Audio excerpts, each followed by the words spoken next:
Hello my dear students, आज हम leader series के अंदर थर्मोडायनेमिक चैप्टर को करेंगे। जो लीडर सीरीज है इसके बारे में आपको बताता हूं ये क्या चीज है। ये मेरे कई सालों की मेहनत का जो निचोड़ है वो है। जो भी पॉइंट्स बन सकते हैं इसके अंदर मैंने सारे पॉइंट्स के पॉइंट्स इसमें लिख रखे हैं। इसको आप चेक लिस्ट की तरह मान सकते हो या की पॉइंट की तरह मान सकते हो। एक किस्म की संजीवनी बूटी है, आपकी सारी प्रिपरेशन होगी। उसके बाद भी आपको लग रहा है कि सब कुछ बिखरा हुआ है, तो मैंने वो सारा का सारा अपने इस स्लाइड्स के अंदर पिरो के रख दिया है। चलिए हम एक एक करके स्टार्ट करते हैं। बिल्कुल बेसिक से लेके हाई लेवल तक अपने को जाना है। सबसे पहले हम बात करते हैं सिस्टम की। सिस्टम क्या होता है बच्चों? कोई भी चीज जिसपे हमारी कंसंट्रेशन होती है, जिसको हम देख रहे होते हैं, उसको सिस्टम बोलते हैं। तीन तरह के होते हैं, एक होता है ओपन, एक होता है क्लोज, एक होता है आइसोलेटेड। ओपन सिस्टम उसको बोलते हैं जिसमें एनर्जी भी ट्रांसफर हो सके और मैटर भी ट्रांसफर हो सके। क्लोज उसको बोलते हैं जिसके अंदर एनर्जी तो ट्रांसफर हो सके बट मैटर ट्रांसफर ना हो सके। उसके बाद हमारे पास आता है आइसोलेटेड सिस्टम, जिसमें ना तो एनर्जी ट्रांसफर हो और ना ही मैटर ट्रांसफर हो। इसको बोलते हैं आइसोलेटेड सिस्टम। इसके बाद हमारे पास आता है सराउंडिंग। सराउंडिंग क्या होता है बच्चों? सिस्टम के अलावा जो चीज बनती है उसको बोलते हैं सराउंडिंग। फिर आता है बाउंड्रीज। बाउंड्रीज क्या होती है? सिस्टम और सराउंडिंग को अलग करने के लिए जो लेयर होती है उसको बोलते हैं बाउंड्रीज। तीनों को मिलाकर हमारा बनता है यूनिवर्स। इसके बाद हम बताते हैं थर्मोडायनेमिक प्रोसेस कौन कौन से होते हैं। सबसे पहला होता है आइसोथर्मल प्रोसेस। ये कांस्टेंट टेम्परेचर पे होता है। जैसे कि मान लो बॉइलिंग ऑफ वाटर है, वाटर बॉइल हो रहा है, ऑलवेज 100 डिग्री के ऊपर पानी जाते ही बॉइल हो जाएगा, तो वो कांस्टेंट टेम्परेचर पे प्रोसेस हो रहा है। फिर होता है आइसोकोरिक, जिसमें वॉल्यूम कांस्टेंट रहे। आइसोबारिक, बार यूनिट प्रेशर की होती है, तो आइसोबारिक वो प्रेशर होता है, जिस प्रोसेस होता है जिसके अंदर हमारा प्रेशर कांस्टेंट रहे। फिर आता है एडियाबैटिक प्रोसेस। एडियाबैटिक प्रोसेस उसको बोलते हैं जिस प्रोसेस के अंदर हीट का फ्लो ना होता हो। फिर आता है quasi statics. Quasi statics process उसको बोलते हैं जिसके जो बहुत ही स्लो हो रहा हो, बहुत स्लो मतलब स्टैटिक की तरह हो एकदम से। मैं इसका एग्जांपल दूं, मान लेते हैं कि हमारे पास ये एक दीवार है, ये एक वॉल है, इसके ऊपर मैंने हाथ को बहुत तेज लेके जाना है, मेरा हाथ यहां से जल जाएगा, फ्रिक्शन कारण हीट प्रोड्यूस होगी। पर मैं धीरे धीरे धीरे आगे ले जाऊं तो मेरा हाथ ऊपर तक पहुंच जाएगा और यहां से जलेगा नहीं। तो हमने क्या सीखा? क्वाजीस्टैटिक प्रोसेस क्या होता है? जो बहुत स्लो हो रहा हो। फिर आता है साइक्लिक और non cyclic process. Cyclic process वो होते हैं जो अपने आप को रिपीट कर दें, नॉन साइक्लिक वो होता है जो अपने आप को रिपीट ना करें। एट लास्ट हमारे पास आता है थर्मोडायनेमिक इक्विलिब्रियम, किसको बोलते हैं? जब भी बच्चों हमारे पास तीन टाइप के इक्विलिब्रियम आ रहे हो, मतलब कि जिसके अंदर टेम्परेचर सेम हो, थर्मल इक्विलिब्रियम, बॉडी में कोई अनबैलेंस फोर्स ना बचा हो, मतलब बॉडी मैकेनिकल इक्विलिब्रियम में हो, साथ साथ केमिकल इक्विलिब्रियम। जब ये तीनों इक्विलिब्रियम इकट्ठे आ रहे हो तो उसको हम क्या बोलते हैं? तीनों इक्विलिब्रियम साइमल्टेनियसली आ रहे हो, that is called the body is in thermodynamic equilibrium. फिर हमारे पास आता है इंटरनल एनर्जी।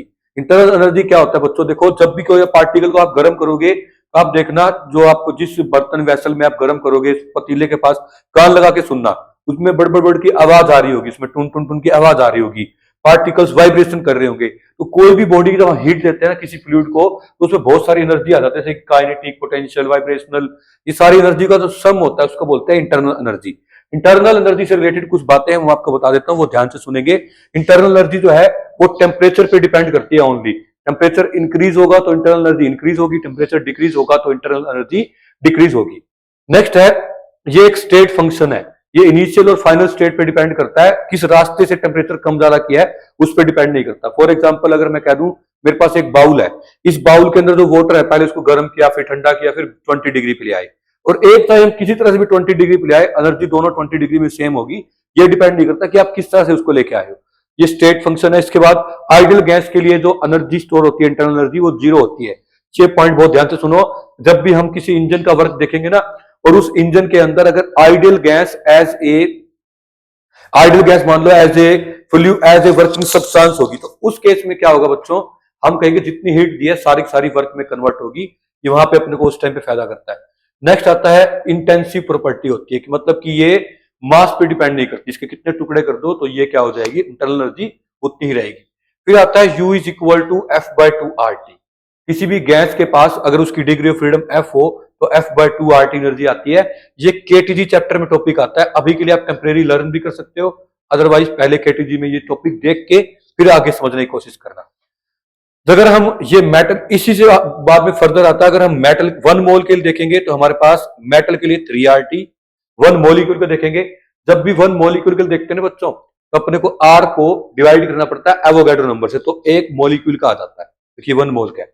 तो R बाय एन ए के बी होता है, चाहे ना पता हो तब भी आप लिख लो। जैसे ऊपर वाला था वो भी 1 मोल के था, अगर 1 मॉलिक्यूल की मैं एनर्जी निकालता गैस की, तो मेटल की बात कर रहे हैं, यहाँ गैस की बात कर रहे थे, तो इसको अपने को एन ए से डिवाइड करना पड़ता, एन ए से डिवाइड करती है आर बाय एन ए क्या होता है के बी। चलिए बच्चों आगे बढ़ते हैं। थर्मोडाइनमिक्स के लॉ के अकॉर्डिंग, फर्स्ट लॉ के अकॉर्डिंग जो सीवी होता है वो होता है हमारे पास D U by D T, और इसमें जो नंबर ऑफ मोल है वो यहाँ पे 1 होता है।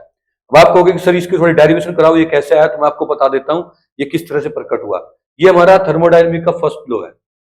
हाँ, अभी मैं आपको ये भी बताऊंगा कि थर्मोडायनेमिक के जो लॉ है वो कितनी टाइप से लिखे जा सकते हैं। You will be really surprise कि छोटे छोटे इस वीडियो के अंदर मैंने पूरे एकदम से हीरे मोती पिरो के रख रखे हैं।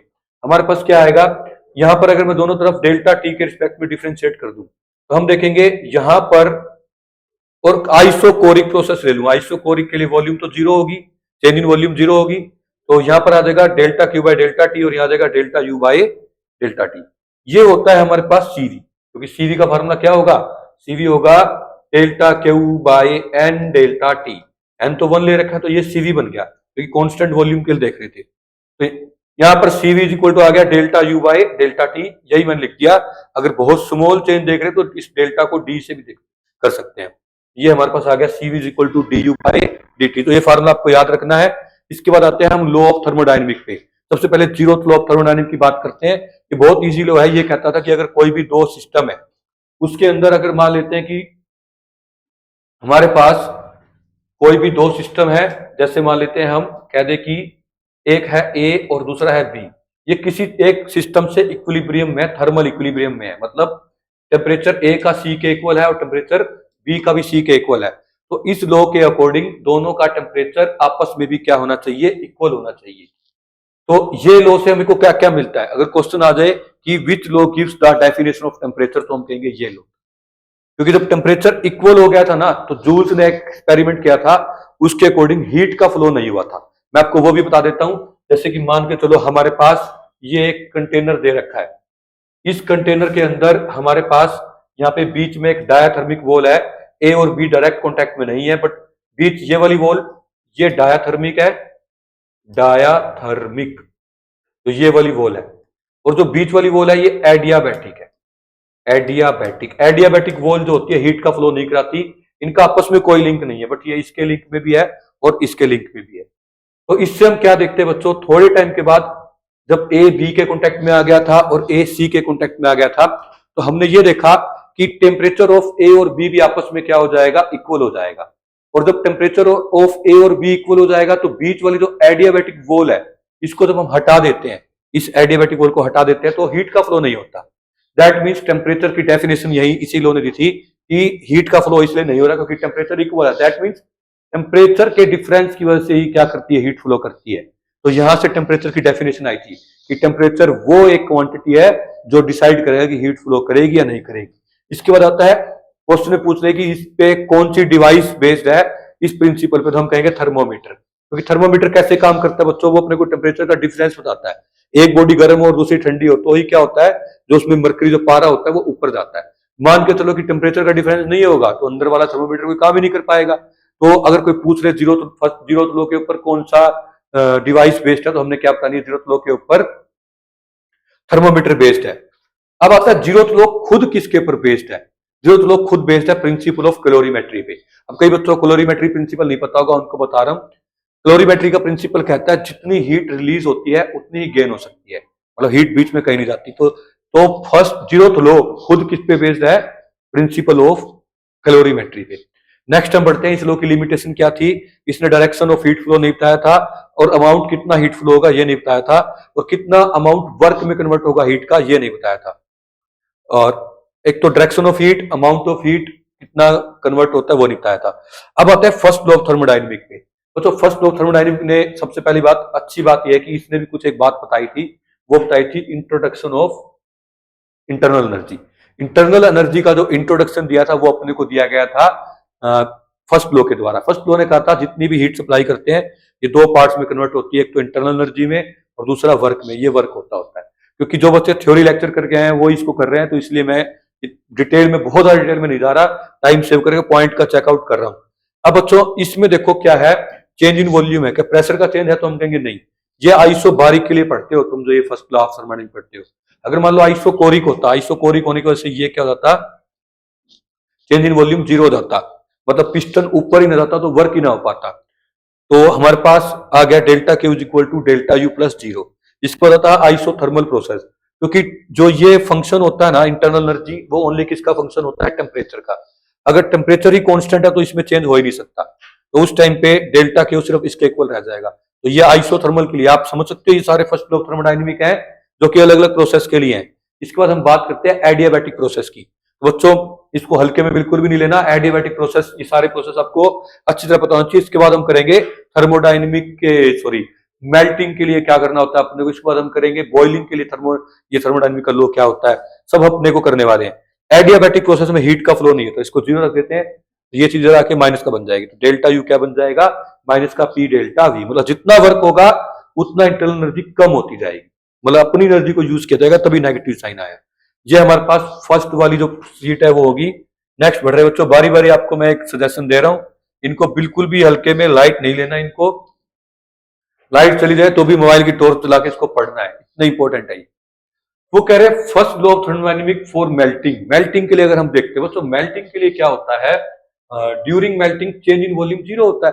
मान लो एक चॉकलेट वगैरह है या कोई चीज है, मेल्ट होती है, ऐसा नहीं कि मेल्ट होने से डबल होगी वो चीज, थोड़ी सी वॉल्यूम तो बढ़ती है पर ना के बराबर, approximate zero change in volume होता है, इसको जीरो रख दो। मेल्टिंग में हम हीट कितनी देते हैं, अगर मैं कह दूं 1 किलोग्राम को कन्वर्ट करने के लिए एल हीट देनी पड़ रही है, एम मास को कन्वर्ट करने के लिए एम एल हीट देनी पड़ेगी। इसमें एल है लेटेंट हीट, ये 9th क्लास से शुरू हो जाता है कि किसी भी सब्सटेंस का एक स्टेट से दूसरे स्टेट में चेंज करने के लिए जो हीट देनी पड़ती है उसको हम बोलते हैं लेटेंट हीट। ये 1 किलोग्राम के लिए हमेशा होती है, तो एम मास के लिए क्या हो जाएगी, ये एम इंटू एल। मेल्टिंग के लिए बच्चों ये लो बन जाएगा एम एल एम, एम यहाँ पे दिखा रहा है latent heat of melting is equal to d U, d U यहाँ पे दिखा रहा है इंटरनल एनर्जी, जो ये चलता आ रहा है। तो हमारे पास ये फर्स्ट लॉ ऑफ थर्मोडायनामिक्स बन गया, किसके लिए, ये बन गया हमारे पास मेल्टिंग के लिए। अब करते हैं, अगर आते साइक्लिक प्रोसेस के लिए कहीं फर्स्ट लॉ ऑफ थर्मोडायनामिक्स लिखो, तो साइक्लिक प्रोसेस के लिए बच्चों जहां से हम चले थे वहीं पहुंच गए। आपने पिछली स्लाइड में पढ़ा था जो इंटरनल एनर्जी है वो स्टेट फंक्शन होती है, जब अगर वो स्टेट फंक्शन होती है दैट मीन्स क्या हो गया, चेंज इन इंटरनल एनर्जी तो जीरो हो गया, क्योंकि जहां चले वहीं पहुंच गए, तो जहां थे वहीं है तो चेंज जीरो हो गया। इसलिए ये जो इतना सा है ये भी फर्स्ट लॉ ऑफ थर्मोडायनामिक है साइक्लिक प्रोसेस के लिए। अगर वेपोराइजेशन के लिए आ जाता बच्चों तो चेंज इन वॉल्यूम भी होती है। देखो कोई एक छोटा सा गिलास है, उसके वेपर पानी का, उसके वेपर बहुत सारे बन सकते हैं, तो चेंज इन वॉल्यूम भी होती है, जैसे कि मेल्टिंग में नहीं होती थी बट वेपराइजेशन में होती है। तो साथ में क्या है हमारे पास डी यू, और साथ में अब यहाँ पे हम mass into latent heat of vaporisation लिख देंगे, ये बन के हमारे पास first law of thermodynamic for the vaporisation. अब बच्चों इनके ऊपर थ्योरेटिकल क्वेश्चन क्या बनते हैं वो सारे मैंने इन पॉइंट्स के अंदर लिख दिए हैं। मैं एक आधा पॉइंट उठा के आपको बता देता हूं कि आइसोकोरिक प्रोसेस के लिए सारी की सारी हीट कन्वर्ट होती है इंटरनल एनर्जी में। देखो जो आपने पीछे पॉइंट पढ़ा है ना, आइसोकोरिक प्रोसेस के लिए सारी की सारी हीट किस में कन्वर्ट होती है, इंटरनल एनर्जी में।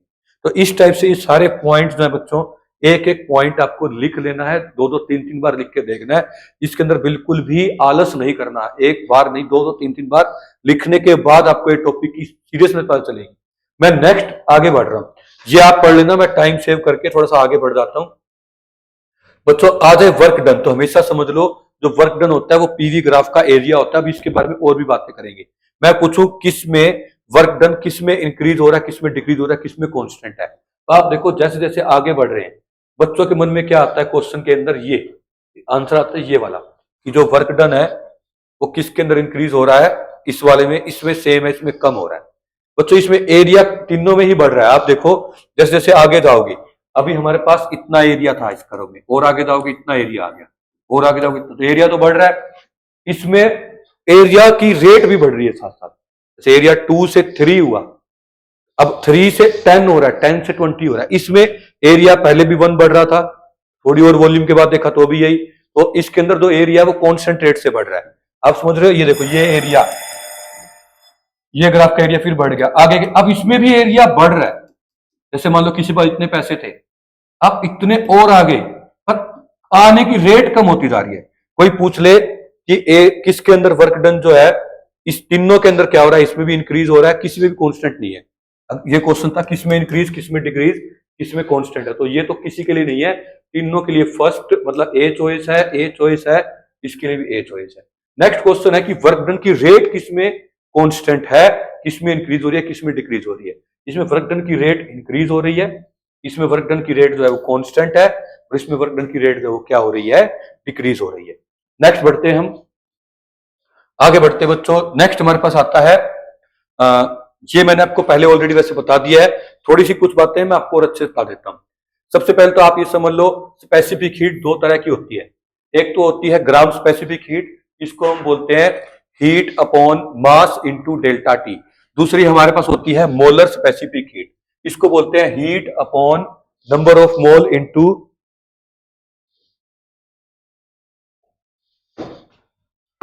Delta T. अब यहां पे वॉल्यूम लग जाए तो कांस्टेंट वॉल्यूम, प्रेशर लग जाए तो कांस्टेंट प्रेशर। फिर आता है लेटेंट हीट। लेटेंट हीट होता है हीट पर यूनिट मास, मतलब 1 किलोग्राम सब्सटेंस को एक स्टेट से दूसरे स्टेट में कन्वर्ट करने के लिए दी जाने वाली हीट। हाँ, अगर यहाँ पे वेपराइजेशन हो रही है तो एलवी लिखेंगे, बॉइलिंग हो रही है तो यहाँ पे बॉइलिंग लिखेंगे, फ्यूजन हो रही है फ्यूजन लिखेंगे, फ्रीजिंग हो रही है फ्यूजन लिखेंगे। वो जो प्रोसेस आएगा तब आप समझ जाओगे। यहाँ पे कभी कभी पे यहाँ पे है ना गामा का यूज होगा। गामा होता है सीपी बाय सीवी की रेशियो को बोलते हैं specific heat at molar specific heat at constant pressure by molar specific heat at constant volume. इस रेशियो का नाम होता है गामा। अब बच्चों इसका मैं यूज करके आपको दिखाता हूं। देखो CP minus CV is equal to R, ये बहुत ही इंपॉर्टेंट और बहुत ही कॉमन फॉर्मूला है। इस फॉर्मूला को बोला जाता है मेयर्स फॉर्मूला। क्या बोलते हैं? Mayer's formula. और इसके अंदर जो सीवी है वो अपने को अभी अभी हमने पढ़ा था D U by D T होता है फर्स्ट स्लाइड के अंदर। तो और एक तो ये मेयर्स फॉर्मूला आपको आना चाहिए। अभी इसका मैं आगे रिलेशन बताऊंगा, ये तो यही खत्म हो गया, सॉरी ये अलग चीज आ गई, इसको बताता हूं। सीवी इज इक्वल टू होता है D U by D T, जो यू होता है वो होता है F by two R T. मैंने ये देखो लास्ट स्लाइड में इसके अंदर कहीं पे ये था और हमने एक चीज और देख ली थी जो ये। अब मैं इस u की वैल्यू है ना यहाँ पे उठा के ये f by two R T यहाँ पुट कर रहा हूँ जस्ट वो अगली स्लाइड में। आप चाहो तो वो और इसको इकट्ठा लिख सकते हो। तब इसको आप सोल्व करोगे f बाई टू बाहर आ जाएगा, dt से dt कट जाएगा, तो CV का फॉर्मूला आगे से तुमको याद पता चल गया f बाई टू आर भी होता है। तो ये जो सारे पॉइंट्स हैं बहुत कॉमन पॉइंट नहीं है, ये जो है पॉइंट्स और पॉइंट से अलग से सभी सीरीज का नाम क्या रखा हुआ है? Leader series. तो ये आपको लीडर बनाने वाले पॉइंट है। सारे पॉइंट माइंड के अंदर एकदम से प्रिंट छपे होने चाहिए एकदम से। आइसोथर्मल प्रोसेस के लिए बच्चों स्पेसिफिक हीट हमेशा कौन इन्फिनिटी होती है। ऐसा क्यों होता है? क्योंकि देखो नाम है आइसोथर्मल, मतलब टेम्परेचर कांस्टेंट रहता है। जब टेम्परेचर में चेंज ही नहीं हो सकता, यहां 0 लिखोगे तो ये कितना हो जाएगी? दोनों हीट, ग्राम स्पेसिफिक हीट भी मोलर स्पेसिफिक हीट भी, दोनों स्पेसिफिक हीट आइसोथर्मल प्रोसेस के लिए इन्फिनिटी होती है। एडियाबैटिक प्रोसेस के लिए कितनी होती है? 0। क्योंकि एडियाबैटिक प्रोसेस क्या होता है? जिसमें चेंज इन हीट ही नहीं हो सकता। अब ऊपर 0 रखोगे तो हम कहेंगे चेंज इन हीट हो ही नहीं सकता, तो हीट हम दे नहीं रहे। तो एडियाबैटिक प्रोसेस के लिए क्या है? स्पेसिफिक हीट 0 है। बच्चों अभी अभी मैंने देखो यहां से बताया था सीपी इज इक्वल टू क्या होता है? CP minus CV is equal to R होता है। तो सीपी इज इक्वल टू क्या हो जाएगा हमारे पास? R plus CV. फिर सीवी आपने क्या पढ़ा था अभी अभी यहां से? F by two R. तो सीपी कितना हो जाएगा यहां से? यह आ जाएगा R one plus F by two. आप कहोगे सर ये बीच में कैसे कैसे टॉपिक लिख रहे हो? बच्चों एक्चुअली में ये टॉपिक थे KTG kinetic theory of gases के, जो कि नेक्स्ट चैप्टर है, लेकिन यहां तक में इसके डाउट आते थे बच्चों को, इसलिए मैंने अभी समझा दिया कि आगे जाके भी दिक्कत नहीं हो। अब हम पढ़ते हैं बच्चों delta U is equal to N C V delta T. ये हमारे पास कहां से है ये मैं आपको बता देता हूं। देखो ये आया यहां से, डी लिखो, डी तब लिखते जब स्मॉल चेंज, अदरवाइज डेल्टा लिखते हैं। इस डी टी को ऊपर ले जाओ तो delta U is equal to हमारे पास क्या आ गया? एन, एन है नंबर ऑफ मोल, क्योंकि ये 1 मोल के लिए था सारा कुछ, एन सीवी डेल्टा टी। तो सीवी को ऐसे क्या लिख सकते हैं अपन? F by two R. ये आ गया हमारे पास। अब यहां से डेल्टा यू आप देखोगे ना तो आर डेल्टा टी को बोलते हैं पीवी। क्यों? क्योंकि पीवी इज इक्वल टू क्या होता है? N R T. अगर चेंज इन टेम्परेचर हम देख रहे हैं, ये तो दोनों कांस्टेंट है, तो यहां भी क्या होगा? चेंज। डेल्टा यहां भी लगा दिया, डेल्टा उधर भी। एन चेंज हो नहीं सकता था, आर चेंज हो नहीं सकता, इसलिए डेल्टा टी। ये रिलेशन होता है ऑलरेडी। तो ऑलरेडी बच्चों ये रिलेशन होता है कि एफ इज ये P delta P is equal to N R delta T, मैंने यहां लिख दिया। अब बच्चों इसका यूज जो है ना न्यूमेरिकल के अंदर, डेल्टा टी को T2 माइनस T1 करके भी लिख सकते हैं, और इसको अपन P2V2 माइनस P1V1 करके लिख सकते हैं। न्यूमेरिकल इसके अंदर बहुत सारे आते हैं। आगे बढ़ते हैं बच्चों, डेल्टा यू जो है NCV डेल्टा टी, अभी भी आपने समझा है। CV को हम क्या बोल सकते हैं, CV को बोलते हैं R अपॉन गामा माइनस 1। अब आपके मन में आएगा सर ये R अपॉन गामा माइनस 1 कैसे बोल सकते हैं, ये बता दो बच्चों। ये आगे भी आएगा लेकिन अभी बता देता हूं। देखो हमारे पास CP माइनस CV क्या होता है, CP माइनस CV क्या होता है R, और CP बाय CV को बोलते हैं गामा। ये हमने जस्ट अभी 1 सेकंड पहले कहीं पे देखा था, एक बार रुको, अभी आया था, मैं आपको पॉइंट आउट कर देता हूँ सबको। मैं ये आया था हमारे पास CP by CV is equal to, ये देखो यहाँ पे आया था। जब आप इस पूरी इक्वेशन को आप क्या कर दोगे, CP से डिवाइड कर दो, या CV से डिवाइड कर दो, यहाँ भी CV, ये कट जाएगा, ये बन जाएगा गामा। तो एक तो रिलेशन आ गया gamma minus 1 is equal to R। अब पूरी इक्वेशन को, ये तो आ गया कब, जब आपने CV, एक तो रिलेशन आ गया ये, यहां से अगर आप CV निकालोगे ना, CV ऊपर और गामा माइनस 1 नीचे, तो ये CV होता है। देखो पहले मैंने पूरी इक्वेशन को किससे डिवाइड किया, CV से, ये कट के 1 हो गया। सिंपल मेयर फॉर्मूला को CV से डिवाइड कर रहा हूं, तो ये भी एक रिलेशन होता है बच्चों। इसके बाद हमारे पास फिर अभी बनता था N डेल्टा टी को क्या बोलते हैं हम, P डेल्टा, इसको NR डेल्टा टी को हम क्या बोलते हैं, डेल्टा PV को ये बोलते हैं। तो हमारे पास ये सारे इंटरनल एनर्जी निकालने के फार्मूले बता रहा हूं। पूरी गेम जो है इंटरनल एनर्जी की पूरी गेम है, इस पे कई क्वेश्चंस आते हैं। आगे बढ़ रहे हैं बच्चों हम, अब हम देख रहे हैं first law of thermodynamic for isobaric process, for isobaric process. बच्चों ये ध्यान समझो।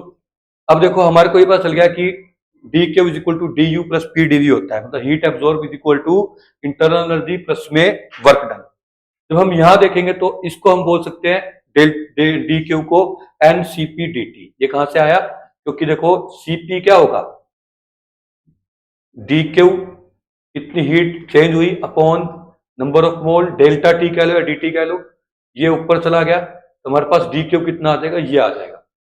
ये हमको पता है, अभी हमने पीछे सोल्व किया, NCV डेल्टा टी होता है या dt होता है। फिर PdV को क्या बोलते हैं, NR dt, क्योंकि PV इक्वल टू NRT होता है। यहां से हम देखेंगे बच्चों, तो हमारे पास देखो N और N कैंसिल हो जाएगा हमारे पास। यहां से टेम्परेचर के रिस्पेक्ट में दोनों तरफ से हम सोल्व कर लेंगे, dt कैंसिल होके CP/CV ये आ जाएगा, CP माइनस CV क्या आ गया, R। ये रिलेशन तो अपने को चाहे पहले से पता है, CP माइनस CV R होता है, तो मैंने आपको बता भी दिया। लेकिन अभी देखो, अगर दोनों साइड अपन CV से डिवाइड कर दें तो CP बाय CV माइनस 1 ये आ जाएगा, गामा माइनस 1 आ गया। ये अभी जस्ट मैंने आपको यहाँ पे बताया था पिछली वाली स्लाइड के अंदर कि यहां से हमारे पास जो है gamma minus 1 is equal to क्या आ जाएगा, अभी मैं एक बार दिखा देता हूं आपको क्या बताया था। गामा माइनस 1 जो है ये हमारे पास आ गया था, ये वाली चीज पूरी सोल्व करने के बाद यह मैंने आपको बताई थी। CV इज इक्वल टू आ जाएगा, CV ऊपर गामा माइनस 1 नीचे। लेकिन अब एक चीज और आई, देखो अब मैंने CV की वैल्यू लिख दी कितनी, F/2R, R से R कट गया, ये 2 ऊपर गया, तो हमारे पास बन गया gamma is equal to 2/F। इसको हम फर्दर भी सोल्व कर सकते हैं, नहीं तो अभी हमारे पास क्या आ गया, gamma minus 1 is equal to 2/F। बच्चों आगे बढ़ते हैं, चलो अब हम यहां से आप कुछ भी हो, अब आगे अपने अकॉर्डिंग सोल्व करें ना, मैं आपको कंफ्यूज नहीं कर रहा इसके अंदर। बच्चों आगे बढ़ते हैं। अब देखो PV की power gamma is equal to constant होता है, ये एडियाबैटिक प्रोसेस के लिए होता है।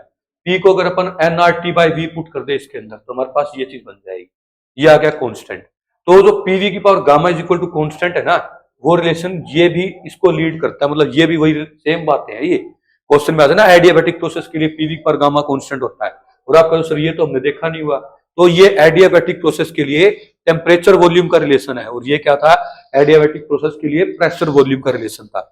चलिए बच्चों आगे बढ़ते हैं। फिर अपने को पता है V को हम क्या बोल सकते हैं, PV टू NRT से V is equal to NRT/P, इसमें पुट कर देते हैं। तो हम जब इसमें पुट करेंगे हमारे पास आ जाएगा P is equal to NRT/P की power gamma is equal to K। ऊपर वाले इतनी चीज की पावर को हम देखो अलग लिख देते हैं, इसको अलग लिख देते हैं P की पावर गामा को, तो ये P की पावर नीचे गामा है, ऊपर जाके माइनस का बन जाएगा, ये तो सोल्व हो गया। अब आप देखो बच्चों, NR कांस्टेंट थे, इसकी कुछ भी पावर वहां जाके कांस्टेंट के डिवाइड में आके कांस्टेंट बनते, तो ये एक और रिलेशन आ गया किस चीज का, PT का, कि P की पावर 1 माइनस गामा, T की power gamma is equal to constant. तो जो तुम एडियाबैटिक रिलेशन को सिंपली आप देखते थे, वो ये भी बन सकता है, और जिसमें आल्सो भी सेकंड इक्वेशन इसमें आल्सो भी this is the third equation. अब फोर्थ भी बन सकता है, वो मैं आपको बता रहा हूं। देखो पूरी इक्वेशन को 1 माइनस गामा से डिवाइड कर दो कि पावर से, मतलब पूरी इक्वेशन की पावर ये ले आओ 1 माइनस गामा। इससे ये पावर, इसकी पावर करोगे तो ये चीज कट जाएगी, इसकी करोगे तो ये आ जाएगा, उसकी करोगे तो ये आ जाएगा। फिर हमको पता है ये सब क्या होता है, कांस्टेंट। ये कांस्टेंट की पावर कुछ भी हो तो कांस्टेंट आएगा। तो ये भी इक्वेशन बन गया पी टी की power gamma upon 1 minus gamma. अब आपको कई बच्चों को लगेगा सर ये चीजें तो सारा दिमाग खराब कर रही है, लेकिन ये बता रहा हूं ये पूरा पूरा सीधे सीधे क्वेश्चन उठ के आ रहे हैं। ये तकदीर बदलने वाले सारे क्वेश्चंस हैं, इनको 4-4, 5-5 बार लिख के देखो, फिर आप देखना आपसे याद पूरी अच्छी तरह से होंगे। फिर थर्मोडायनेमिक के बस बेसिक न्यूमेरिकल कर लो। You all are superb in this chapter. पूरा का पूरा चैप्टर में आप समझ लो आप कंप्लीट कर चुके हैं उसको। आगे बच्चों हमारे पास आता है एक रिलेशन था पीवी की power gamma is equal to क्या होता है, कांस्टेंट। इसको हम सोल्व करते जाते हैं तो हमारे पास आ जाता है जो एडियाबैटिक प्रोसेस के लिए होता है वो होता है bulk modulus. Bulk modulus is equal to होता है गामा पी। पूरी डेरिवेशन है, ऑलरेडी ये कई चैप्टर में आती है, बस मैं आपको जल्दी जल्दी बता देता हूं। यहाँ दोनों साइड को हम क्या करेंगे, डिफरेंशिएट। जब दोनों साइड को डिफरेंशिएट करके आगे सोल्व करते जाएंगे, यहां से हमारे पास ये बन जाएगा नॉर्मल स्ट्रेस, और यहाँ पे आप देखो डीवी बाई वी आ गया, ये आ गया volumetric strain. Normal stress, volumetric strain, इसको हम क्या बोलते हैं, बल्क मॉडुलस। तो gamma P is equal to bulk modulus होता है। अगर यही आइसोथर्मल प्रोसेस होता तो P is equal to NRT था। दोनों तरफ डिफरेंशिएट करते, इसको अलग किया, इसको अलग किया, यहाँ पे भी वही आ गया normal stress by volumetric strain, इसको बोलते हैं अपन बल्क मॉडुलस। तो आइसोथर्मल प्रोसेस के लिए जो बल्क मॉडुलस होता है वो कितना होता है, K is equal to, isothermal process के लिए कह रहा हूं, तो ये होता है ओनली प्रेशर के इक्वल। ओनली किसके इक्वल, प्रेशर के इक्वल। और उसके लिए क्या होता है बल्क मॉडुलस, एडियाबैटिक के लिए यहाँ एडिया लिख सकते हो, यहाँ आइसो लिख सकते हो, गामा पी होता है। सीधा सीधा बच्चों 4 मार्क्स में सीधे सीधे क्वेश्चन आते हैं। आगे बढ़ते बच्चों, अगर इन दोनों की रेशियो ले लोगे, देखो ये भी एक क्वेश्चन उसमें बन के आ सकता है, मतलब ट्रू अपना करेक्ट स्टेटमेंट कौन सी है, या थ्योरेटिकल ऑब्जेक्टिव जो होते हैं। रेशियो लेके देखो इन दोनों की, जब आप दिस बाय दिस करोगे तो हमारे पास क्या आ जाए, गामा। तो गामा क्या होता है हमारे पास, तो बल्क मॉडुलस की रेशियो होता है, हम ऐसा भी कह सकते हैं। नेक्स्ट बढ़ते हैं, the adiabatic bulk modulus of a perfect gas will be equal to, ये तो मैंने बता दिया, ये भी मैंने बता दिया। ये तो ये रिजल्ट है हमारे पास पहले वाला, ये रिजल्ट है ये दूसरे वाला। उन दोनों की रेशियो को, मतलब इसकी और इसकी रेशियो को हम क्या बोलते हैं, वो ये वाला पॉइंट है। इसके बाद हम आगे बढ़ते हैं। नेक्स्ट हम देखते हैं बच्चों, जो गामा होता है वो होता है सीपी बाय सीवी। सीपी हमेशा ज्यादा होता है क्योंकि कांस्टेंट वॉल्यूम पे, कांस्टेंट प्रेशर पे जब हम हीट करते हैं ना, तो प्रेशर तो कांस्टेंट है, उसकी वॉल्यूम बढ़ जाती है। जैसे मतलब खुले बर्तन में हम खाना पका रहे हैं, वो वेपर बन के उड़ता जा रहा है, तो हम इसको बोलते हैं सीपी। कि हमने क्या देखा है इसमें, प्रेशर कांस्टेंट है, वॉल्यूम कांस्टेंट नहीं है, मतलब वॉल्यूम बढ़ रही है, वॉल्यूम बढ़ रही है तो हमें वॉल्यूम को बढ़ाने के लिए भी वर्क करना पड़ता है, जो वर्क, इसीलिए ये हमेशा ज्यादा होता है। कोई पूछ भी ले तो देखो यहाँ लिखा हो, बिकॉज एट कांस्टेंट वॉल्यूम, अगर वॉल्यूम कांस्टेंट होगी तो वर्क डन ऑफ एक्सपेंशन तो जीरो हो जाएगा, वॉल्यूम ही कांस्टेंट, इसलिए सीपी हमेशा ज्यादा होता है। ये बात आपको ध्यान होनी चाहिए। नेक्स्ट बच्चों, मैं यहां से एक चीज आपको बताना चाहता हूं, ये रिलेशन भी बहुत बच्चों को कंफ्यूज भी करता है और इंपॉर्टेंट भी है। CP minus CV equal to R होता है बच्चों, दोनों तरफ मास मास मास से डिवाइड कर दो, तो ये मेरे पास बन जाएगा specific heat for per unit molecular mass. ये चीजें कांस्टेंट बन जाएगी, ये भी कांस्टेंट, ये बन जाएगा आर बाय एम। तो इसलिए हम कह सकते हैं जो स्पेसिफिक हीट होती है वो इनवर्सली प्रोपोर्शनल टू क्या होती है, मास। वो क्या होती है, inversely proportional to mass. Next बढ़ते बच्चों, specific heat is equal inversely molecular mass, आपको मैंने समझा दिया। अगर समझ नहीं है तो मैं एक बार फिर आपको बताना चाहता हूं। देखो स्पेसिफिक हीट का फॉर्मूला क्या होता है हमारे पास, किसी भी स्पेसिफिक हीट का, delta Q by given mass upon delta T. ये हमको दे दिया CP minus CV is equal to R. अगर मैंने यहां भी मास से डिवाइड कर दिया, ये हमारे पास क्या बन गया बच्चों, नंबर ऑफ, ये जो एम माने से ये हमारे पास बन गया, ये हमारे को दे रखा था specific heat for 1 mole of substance. अगर हम देखेंगे इसके अंदर, ये हमारे पास बन जाता है specific heat per unit molecular mass. ये भी क्या बन गया, specific heat per unit molecular mass, ये आ गया आर बाय एम। ये डायरेक्ट रिलेशन भी याद कर सकते हो। नेक्स्ट हम बढ़ते हैं क्वेश्चन नंबर, नेक्स्ट हम बढ़ते हैं, एक ये ग्राफ देख लेते हैं। बहुत ही इंपॉर्टेंट ग्राफ है, अगर यहां से आ गया तो काफी आपको मतलब इस चीज से हेल्प लगने वाली है। ये हमें एक सेकंड रुकें, अभी पूरा ग्राफ मैं आपको समझाता हूं।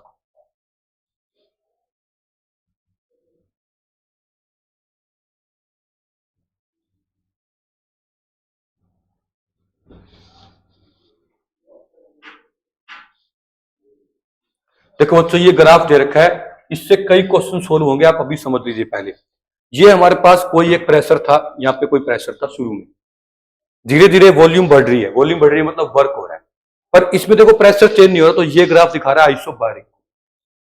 अच्छा जी, ये ग्राफ दिखा रहा है आइसोकोरिक को, इसमें वॉल्यूम नहीं बढ़ रही तो कोई वर्क नहीं हो रहा, वर्क जीरो है, वॉल्यूम नहीं बढ़ रही, आइसोकोरिक। अब आइसोथर्मल और एडियाबैटिक प्रोसेस देखते हैं बच्चों। आइसोथर्मल के लिए आप देखो पीवी इक्वल टू एनआरटी लगता है, तो प्रेशर है वो इनवर्सली प्रोपोर्शनल टू वॉल्यूम है। इनवर्सली का ग्राफ हमेशा ऐसे बना करते हैं कि मतलब वॉल्यूम बढ़ेगी तो प्रेशर कम होगा, देखो वॉल्यूम बढ़ रही है, प्रेशर कम हो रहा है। एडियाबैटिक के लिए भी जो प्रेशर है वो वॉल्यूम के इनवर्सली प्रोपोर्शनल है, मतलब वॉल्यूम बढ़ेगी प्रेशर कम होगा। बट इसमें क्या है बच्चों, मान लो इसमें वॉल्यूम डबल होगी ना, इसमें भी डबल होगी, इसमें तो प्रेशर हाफ हो जाएगा। बट इसमें क्या है, वॉल्यूम अगर 2 टाइम होगी तो उसकी पावर गामा करनी पड़ेगी, प्रेशर हाईली कम हो जाएगा, प्रेशर हाईली कम होगा, इसलिए ये वाली कर्व इससे हमेशा नीचे दिखानी है। अब बात आती है सर यहां से अपने को मैसेज क्या मिलता है, एक तो आप ये कर्व बनाना सीखिए। अब हम इसके बाद देखते हैं इससे मैसेज क्या मिलता है बच्चों। सबसे पहले हम बात करते हैं कोई वॉल्यूम बढ़ रही हो तो एक्सपेंशन में सबसे ज्यादा वर्क किसमें हुआ, तो पीवी ग्राफ का एरिया अपने क्या बताता है, वर्क। इसका ग्राफ का जो एरिया ये देखो बहुत ज्यादा, तो वर्क क्या हुआ इसमें ज्यादा, सबसे ज्यादा होता है आइसोबारिक में, आइसोबारिक में। उसके बाद इसके नीचे का एरिया क्या है आइसोथर्मल वाले का, उससे कम है बट बाकी ज्यादा है आइसोथर्मल।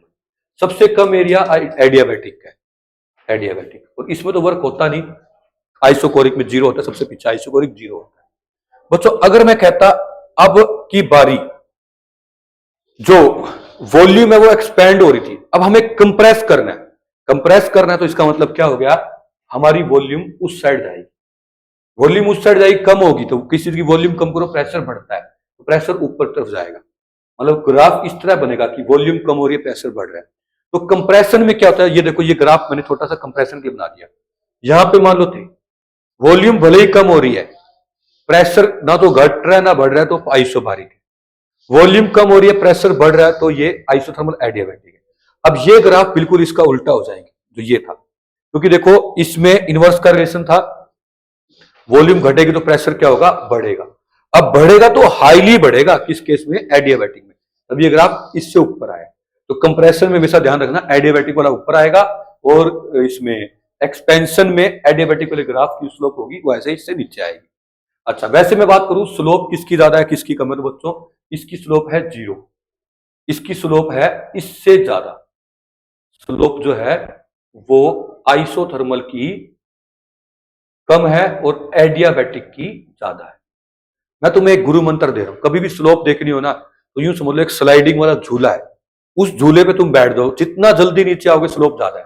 यहां बैठोगे तो आप देखना नीचे आ ही नहीं पाओगे, यहां बैठो और यहां बैठो, ये हाईली नीचे लेके आए, इसकी स्लोप ज्यादा है, ऐसे भी आप याद कर सकते हो। आगे बढ़ते हैं बच्चों, नेक्स्ट हम देखते हैं इस तरह से मान लो कोई कभी टेम्परेचर वगैरह या कुछ कंपैरिजन करने आ जाते हैं, ये भी आपको बता रहा हूं। देखो बच्चों अपने को यूं पूछ लिया कि इनमें से कौन सा ऑप्शन ट्रू है, किसका टेम्परेचर ज्यादा है कम है इक्वल है।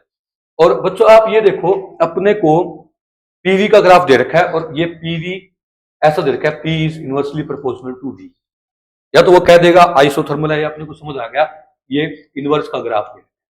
अब बच्चों अपने को ये देखना है कि टेम्परेचर दोनों गैसेस का सेम है अलग अलग, तो आप क्या करो, आपको पता है पीवी इक्वल टू होता है एनआरटी, एक चीज को कांस्टेंट कर लो, एक चीज को कांस्टेंट, मतलब प्रेशर को अपन यहाँ पे कांस्टेंट कर लिया। अब जिसके लिए टेम्परेचर ज्यादा होगा ना उसकी वॉल्यूम भी ज्यादा होगी, दो ग्राफ है, ये वाला ग्राफ जो है यहाँ पे देखो वॉल्यूम कम है और यहाँ पे क्या रिप्रेजेंट कर रहा होगा, कम टेम्परेचर को।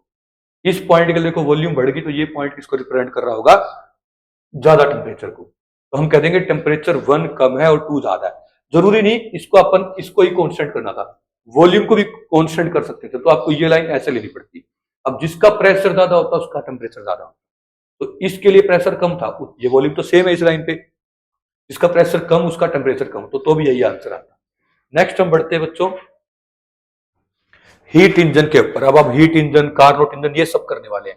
हीट इंजन क्या होता है? ये एक तरह का इंजन होता है जो हीट एनर्जी को मैकेनिकल एनर्जी में कन्वर्ट कर देता है। इसमें तीन चीजें लगी होती है, सोर्स जहां से हीट लेते हैं, इंजन और सिंक, ये इसके कंपोनेंट है।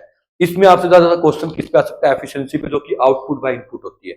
आउटपुट क्या, जो हमें वर्क मिल रहा है, इनपुट क्या, जो हम हीट दे रहे थे। ये मैंने डायग्राम बना दिया, देखो सोर्स से हीट ली जा रही है Q1, W वर्क करा जा रहा है, और सिंक में हीट छोड़ी जा रही है Q2।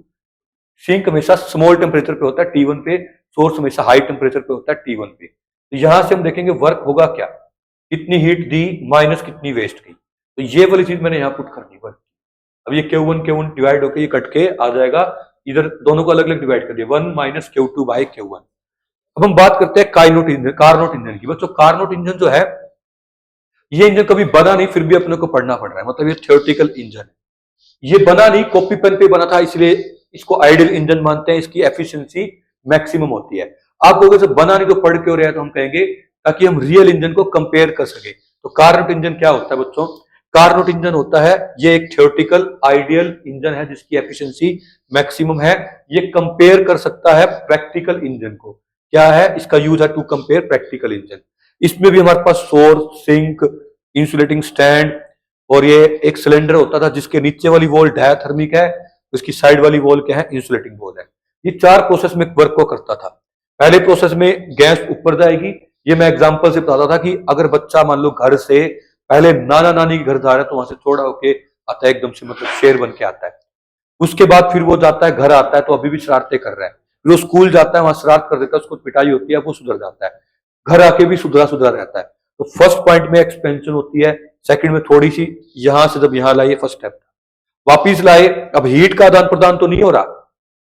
अच्छा, जब यहां लाए तो इसको आइसोथर्मल एक्सपेंशन इसलिए बोलते हैं क्योंकि इसके अंदर आइडियल गैस है, जितना ये हीट को लेती जाएगी उतना एक्सपेंड होती जाएगी, इसलिए आइसोथर्मल। जब इसको वापिस रखा, ये सेकंड स्टेप था, सेकंड फोर्थ स्टेप यही होता है। यहां से हीट आ जा नहीं सकती हुई इंसुलेटिंग स्टैंड है, लेकिन इनर्शिया की वजह से अभी भी पिस्टन क्या करता है? एक्सपेंड करता रहता है। तभी इस तरह की एक्सपेंशन को हम क्या बोलते हैं? Adiabatic expansion. फिर हम सिंक पे रखते हैं, सिंक से मतलब हीट बाहर निकलती है, ये कंप्रेस होता है। लेकिन आइडियल गैस है, जितना जितना कंप्रेस होती जाएगी, खुद इंटरनल एनर्जी पे कोई फर्क नहीं पड़ेगा, जितना वो कंप्रेस होगी उतनी हीट बाहर छोड़ देगी, इसलिए हम कहेंगे आइसोथर्मल कंप्रेशन। लेकिन इधर जब लेके आएंगे, हीट बाहर नहीं जा सकती, अंदर नहीं जा सकती। अब जब कंप्रेस होगा तो फ्लूइड खुद गर्म हो जाएगा, तो हम बोलेंगे एडियाबैटिक कंप्रेशन, क्योंकि हीट आ जा नहीं सकती। ये बच्चों पूरा थ्योरी का काम है, इसके अंदर इतना अभी अपने पास टाइम नहीं है कि इसको पूरा रिपीट कर दें।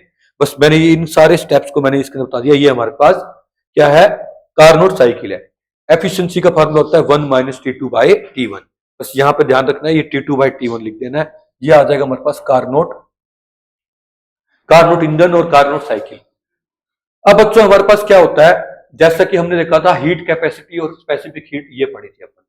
अगर पॉलीट्रोपिक गैस आ जाए ना, जैसे पी की power gamma is equal to constant था ना, पी की पावर अल्फा या M is equal to constant होता है, ये सेम वैसा ही है, बस गामा की जगह चेंज हो जाएगा। इसको बोलते हैं पॉलीट्रोपिक गैस के लिए। अच्छा जी, इसके बाद बच्चों ये सारी स्टेप अपन ऑलरेडी पहले मैं बता चुका हूं। बस पॉलीट्रोपिक गैस होगी, जहां जहां गामा है ना वहां अल्फा लिख सकते हो, अदरवाइज ये सारी डेरिवेशन आप कर चुके हो ऑलरेडी। अब हमारे पास क्वेश्चन आंसर स्टार्ट होते हैं। देखिए बच्चों, थोड़ा सा हमने कार्नोट इंजन को थोड़ा सा हल्के से किया है, आपको अच्छे से करना है। बाकी जो सारे पॉइंट्स बच्चों एकदम टॉप के गोले हैं।